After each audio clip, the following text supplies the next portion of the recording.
Sebelum memasuki materi kedua, saya menyampaikan kepada peserta webinar dapat menyampaikan pertanyaan melalui chat baik di Zoom maupun YouTube.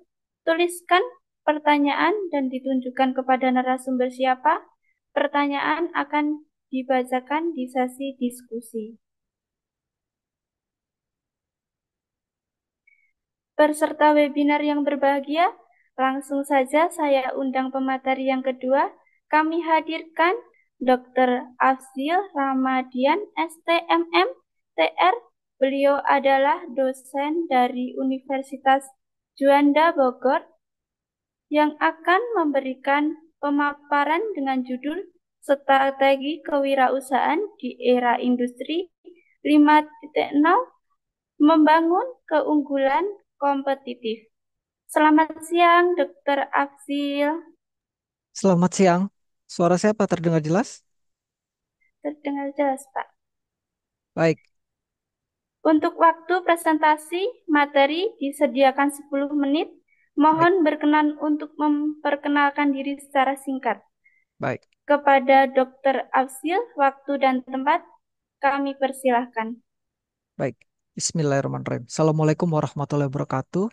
Terima kasih Bu Fani, teman-teman dari Stikom dan teman-teman semua para mahasiswa yang hadir, baik mahasiswa Stikom, Trisakti, Unida, dan teman-teman semua. Izin saya sedikit memperkenalkan diri. Perkenalkan ini nama saya Afji Ramadian. Ini sedikit apa namanya informasi terkait dengan saya. Saya S3 lulusan Universitas Negeri Jakarta dan beberapa hal terkait dengan mengajar. Salah satunya saya memang home base saya di Universitas Juanda. Di sini ada saya coba menyapa nih ada mahasiswa Unida juga di sini. Mudah-mudahan ada Mbak Sabrina, Mbak Dela dan teman-teman semua ya. Tetap semangat ya teman-teman ya. Baik, saya mulai saja. Ini terkait dengan isu strategis pembangunan SDM global. Kita tahu bahwa ada beberapa hal ya, mulai dari SDGs, ASEAN Economic dan lain-lain itu menyampaikan bahwa hingga tahun 2030 itu peningkatan jumlah SDM yang memiliki keahlian dan pekerjaan yang layak serta kewirausahaan pastinya. Dan selanjutnya juga tambahan 50 juta 58 juta skill worker untuk menjadikan ekonomi Indonesia peringkat 7 dunia pada tahun 2030. Ini adalah suatu target di mana eh, perlu kita apa namanya jadikan ini sebagai sebuah peluang tersendiri. Dan di ASEAN sendiri, menurut ASEAN Economic Community, 14 juta lapangan kerja terbuka sampai dengan 2025. 20 kompetensi keahlian industri kreatif, akuntansi, pariwisata, bisnis, perdagangan, dan food and beverage. Dan tidak lupa terakhir adalah bagaimana bonus demografi ke depan, di mana kita targetnya adalah menjadi Indonesia emas ya, 2045.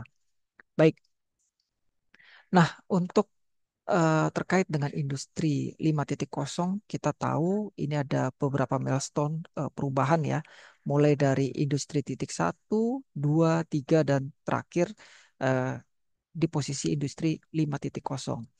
Nah, yang jadi pertanyaan daripada gambar ini adalah kita sudah sampai mana? Apakah kita masih di industri 3.0 atau 4.0? Atau belum sama sekali kita beranjak? Nah, sedangkan di dunia sendiri, ini terutama negara-negara maju, kita lihat sudah cukup tinggi ya teman-teman ya. Mulai dari kolaborasi, tadi sudah disampaikan di pemateri yang pertama, bagaimana human robotic itu juga sudah mulai berkembang. Nah, ini juga beberapa fakta empiris kalau kita lihat di sini secara global teknologi digital akan menggantikan 1 sampai dengan 1,5 miliar pekerjaan manusia sepanjang tahun 2015 sampai dengan 2025. Jadi ada akan ada pergantian yang diganti dengan mesin. Ini menurut Gerd Lohart. Dan diperkirakan 60% murid SD saat ini akan mengerjakan yang sebelumnya belum pernah dipikirkan oleh eh, teman-teman sebelumnya. Jadi banyak pekerjaan yang akan berubah. Nah, selanjutnya adalah ini juga potensi.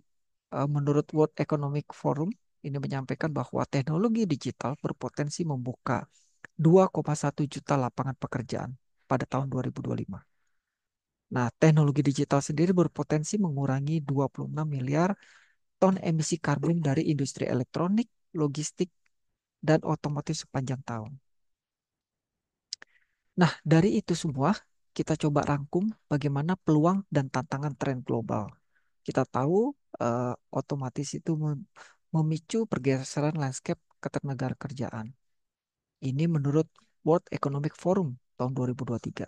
Perubahan pola dan budaya kerja, ya kan, mulai menjadi fenomena yang ditandai dengan meningkatnya jenis pekerjaan lepas, kontrak jangka pendek, dan lain-lain sebagainya. Nah, ini apa namanya arah daripada tantangan. Nah, bagaimana selanjutnya? Selanjutnya adalah bagaimana perkembangan ekonomi hijau atau green economy. Nah, perkembangan industri yang ramah lingkungan, energi terbarukan, dan lain-lain. Nah, sektor yang memiliki potensi penciptaan lapangan kerja yang terbesar.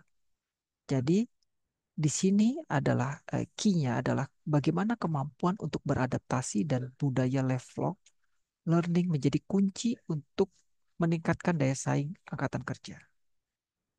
Nah, ini ada sebuah apa namanya ilustrasi. Soon or later, technology will replace human jobs, but human feeling cannot be replaced by technology. Nah, ini yang perlu kita sama-sama sepakati ya. Jadi teknologi itu nggak akan bisa menggantikan manusia, gitu. Manusialah yang berperan aktif di sini. Nah, jadi bagaimana kita mempersiapkan untuk hal itu semua? Baik, sebelum saya lanjut, kita lihat fakta empirisnya di sini, mulai daripada pembangunan ekonomi, kontribusi, dan lain-lain. Ini ada beberapa jurnal yang saya susun, di mana UMKM menyerap hingga 89,2 dari tenaga kerja. Nah, ini kalau kita lihat peningkatan dari PDB juga luar biasa sekali daripada hal-hal UMKM.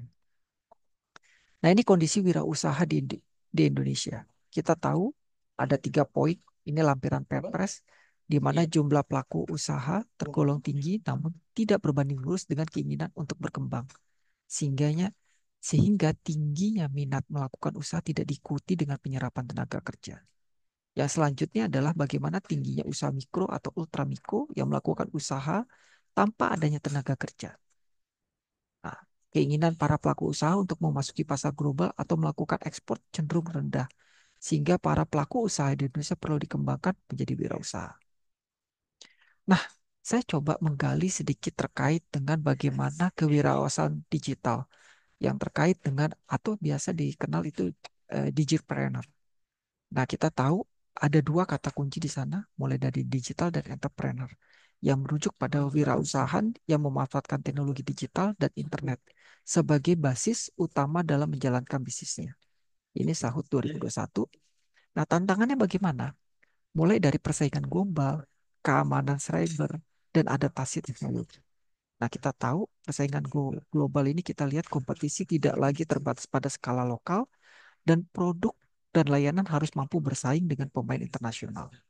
Keamanan juga perlu menjadi concern kita, mulai dari ancaman peretasan, pencurian data, dan lain-lain. Nah, bagaimana dengan adaptasi teknologinya? Perkembangan teknologi yang sangat cepat dan kebutuhan untuk mempengaruhi pengetahuan dan keterampilan digital. Nah, ini ada beberapa peluang yang saya coba rangkum. Jadi kita sudah memiliki pasar tanpa batas, efisiensi operasional, dan inovasi pada model bisnis. Ini kita ada contoh konkretnya mulai dari Gojek yang bermula dari layanan ojek online kini sudah bertransformasi menjadi super app. Nah, ini ada beberapa. Nah, untuk itu ada 3 poin di sini. Bagaimana kita apa namanya supaya untuk mendapatkan strategi terkait dengan kewirausahaan digital, mulai dari pengembangan kompetensi digital, fokus pada pengalaman dan membangun ekosistem digital. Yang pertama adalah bagaimana mengembangkan kompetensi digital itu sendiri, mulai dari menguasai terkait dengan digital marketing, memahami analisis data, dan yang terakhir adalah mempelajari teknologi terkini. Fokusnya adalah merancang interface yang user friendly.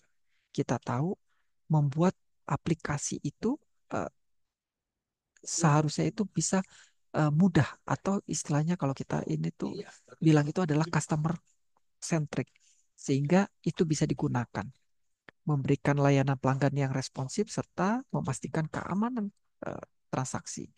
Selanjutnya adalah membangun ekosistem digital. Kita tahu bagaimana integrasi daripada platform digital itu menjadi poin penting dalam hal membangun ekosistem digital. Kolaborasi dengan mitra strategis dan bagaimana membangun komunitas online. Nah, hal ini saya coba angkat. Selain daripada strategi yang lain, ini adalah terkait dengan resilient, terkait dengan resilient kewirausahaan. Karena kita tahu eh, bagaimana entrepreneur itu harus punya resilient, yaitu sebagai kemampuan seorang wirausaha untuk mengantisipasi potensi bahaya, untuk mengatasi kejadian yang tidak terduga secara efektif dan beradaptasi terhadap perubahan sehingga menjadi lebih kuat dibandingkan sebelumnya. Nah, ada beberapa tantangan, elemen kunci ini sudah bisa dibaca di beberapa poin seperti yang saya sampaikan di slide ini. Nah, Saputra menyampaikan ini terakhir ya, gitu.